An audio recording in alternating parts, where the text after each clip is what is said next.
Alors, maintenant, donc on avait vu c'est quoi un contrat futur. Ok. Donc on revient aux fondamentaux, c'est un acheteur et un vendeur. A, B, Alice, Bob, comme on veut. D'accord. Alors maintenant il y a ce qu'on appelle le risque de contrepartie.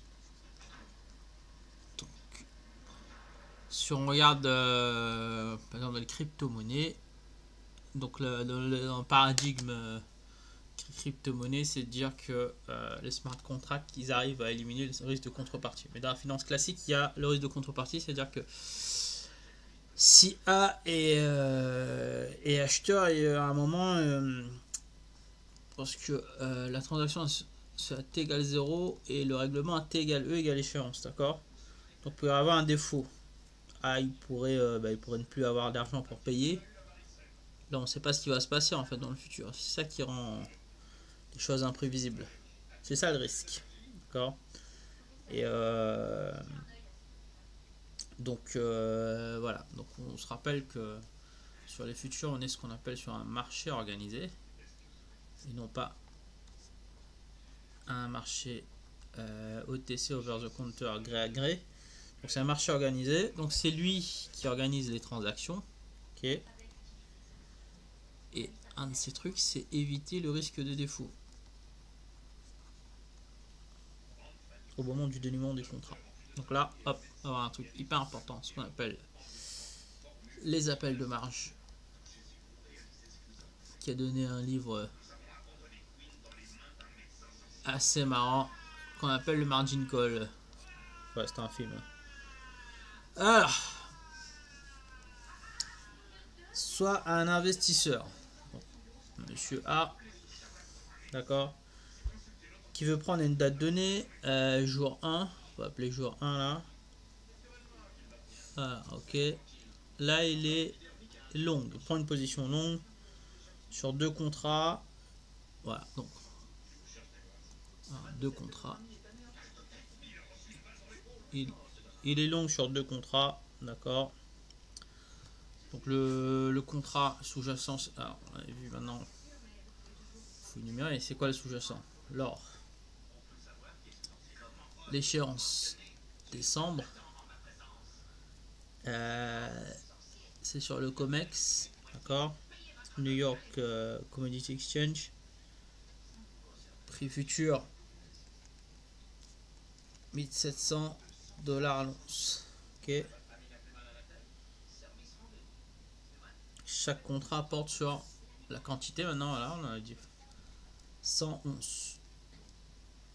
Donc voilà. Ça veut dire que voilà, là, à terme, là, à échéance donc décembre, il doit acheter 211 d'or pour un prix futur de 1750 dollars l'once. Donc si on fait appel à notre petit Python,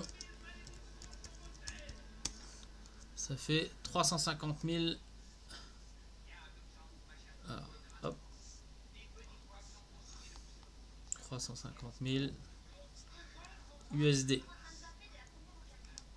Ok, ça c'est fait. Maintenant,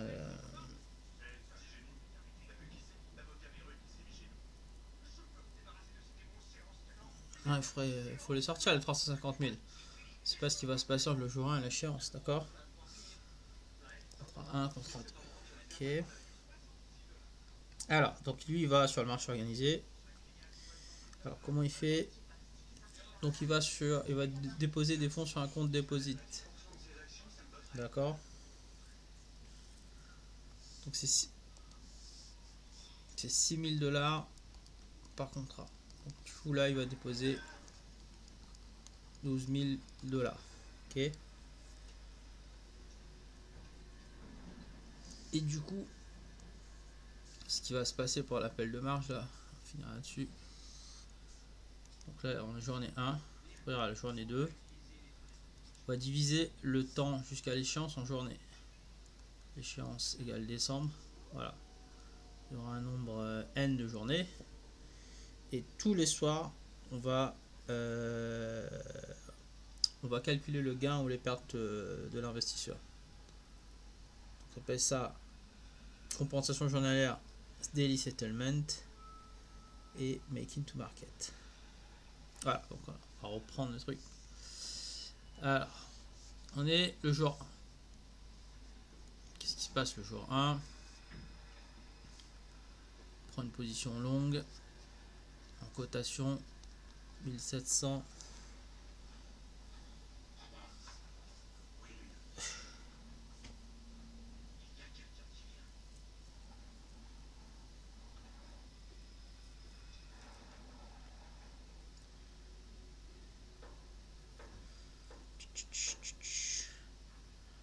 Ouais, prend une position longue à 1750 $ USD.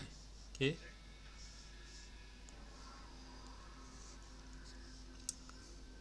Là, le jour 1. Là, on est au soir à la clôture du marché. Le cours affiché. Ah, j'ai mal écrit le truc là. Donc là, 1750. Ok. Cours affiché.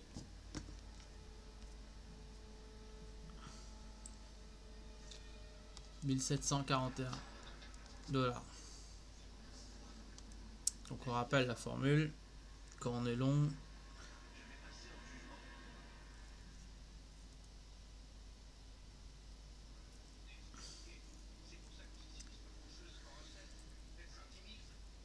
c'est ST moins K pour calculer le payoff. Donc, est-ce que c'est des gains ou des pertes? Donc ST, donc c'est 1741 moins K.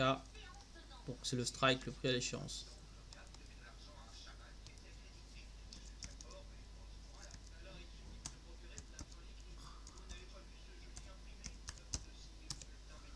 Moins 9.